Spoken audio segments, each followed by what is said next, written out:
So today I'm going to be talking to you about masking. And this first tutorial in masking, well, I guess this is actually my second since we did the title tutorial previously. But this tutorial is going to cover just sort of the general basics of masking. This is for those of you who might have gotten a little lost with the concept during class, and I'm just going to follow up with you here on it, and hopefully it won't take too long. All right, so as you all know, when you start a project, the first thing you want to do is make a new project. And for each of the things that we're doing in class, you also want to make a new library, unless I otherwise tell you. So I've already made my project, and I know my project is made because if I look down here on the timeline, you'll see that there is a empty box that's saying, hey, put some media in here so you can start working. And that's what I'm going to do. So first thing is I'm going to bring down Mountain Sky.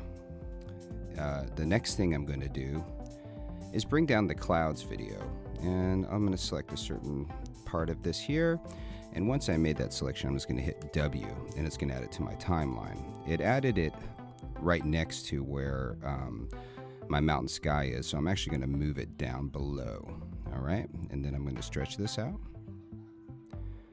So what we have going on here is on the top layer, which is highlighted here in yellow, I have the mountain background. Underneath that is the clouds, and you can kind of see this on the outside of the mountain sky video here at the top. First thing we're going to do is I'm going to scale this mountain sky image up a little bit by going to Scale All, which is right over here. Underneath our video inspector, on the right hand side up here in this area, anything that we are going to be doing in regards to manipulation, keyframes, and all those types of things are going to be over here in this area. So first thing I'm going to do, like I said, is I'm going to scale this up so I fill the page. And then I'm going to go to my y-axis. And if you recall, your y-axis is your vertical axis. And I'm going to bring this down. So I just get enough sky at the top. This is for masking reasons only. Next step in this process is we are going to go over here to where all of our effects are. And you remember your effects are hidden under this double square rectangle type icon over here in the corner. I'm going to scroll down. I'm going to go to masks. I'm going to select draw mask, and I'm going to put it over the top of the mountain. All right, so you'll notice on the screen here it says click to add a control point, and that's what I'm going to do.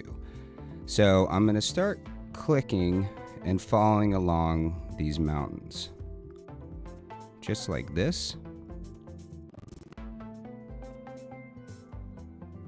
And I'm probably going to speed this up on the video so you don't have to sit here for a million years watching me do this. Now, I'm not being the cleanest that I can possibly be with this, but that's not really the point. I'm just showing you how it works right now.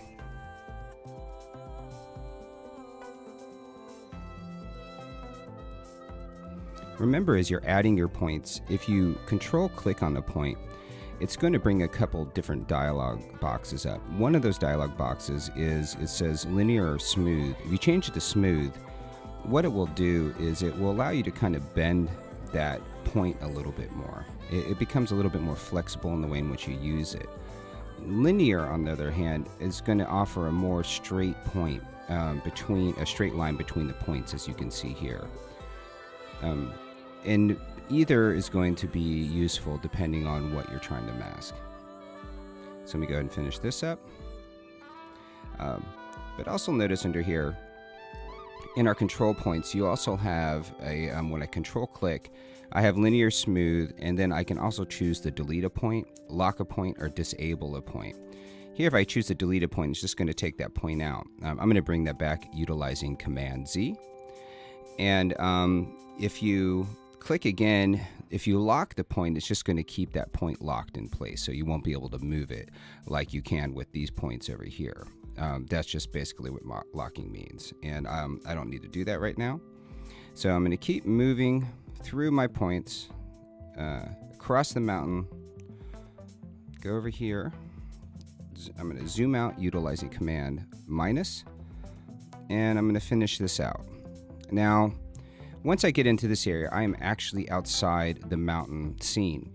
What I need to do is I need to connect this point all the way over to this point to finish this out. So what we're going to do is I'm going to click here, I'm going to click here, and then I'm going to mouse over my very first point. And when I do that, you're going to see that O pop up.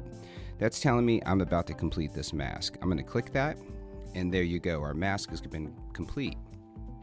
Now what we're seeing here is this is the reverse of what we want.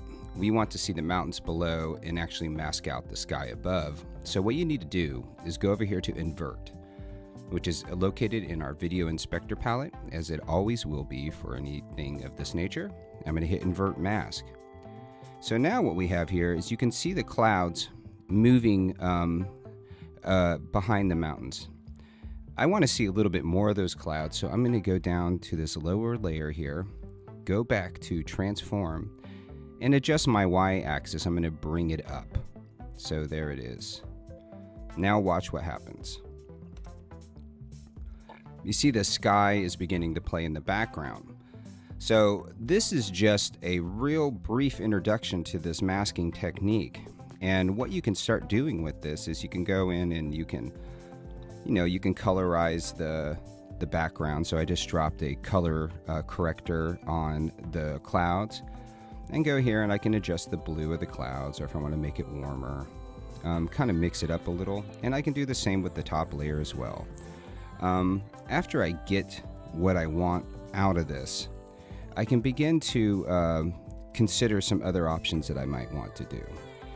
Those options might include me making a compound clip, which would involve us actually selecting both clips at once, control clicking, and creating a new compound clip, which I would call color mask.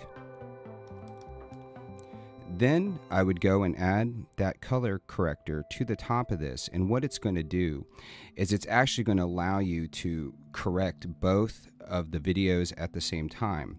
Because as you recall, our compound clip, what it does is it brings these videos together. And if you ever need to go back and work on the compound clip, just double click it. And now I'm inside the compound clip, and I know this because of the title up here on the screen and these diagonal lines here. I'm going to go back, and now I'm on my main timeline where we can begin doing our editing. So that's basically it for utilizing masking in this sort of way. I'm going to follow up with some follow mask tutorials, and thank you for watching. Take care. Bye.